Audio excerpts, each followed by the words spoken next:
சொக்கனுக்கு பக்கத்திலே சோடி என்று வந்தவளே நூல் புடவையில் ஒளிஞ்சுக்கிட்டு நினைச்ச தாளம் போடணுமே.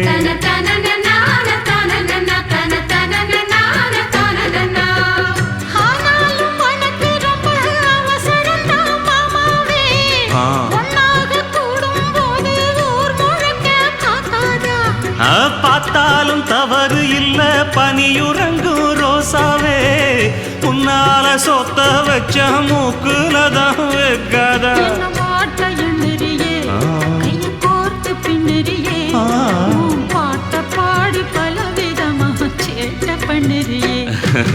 செங்குருவி செங்குருவி காரமட செங்குருவி சேல கட்டி மாமனுக்கு மாலையிட்ட செங்குருவி.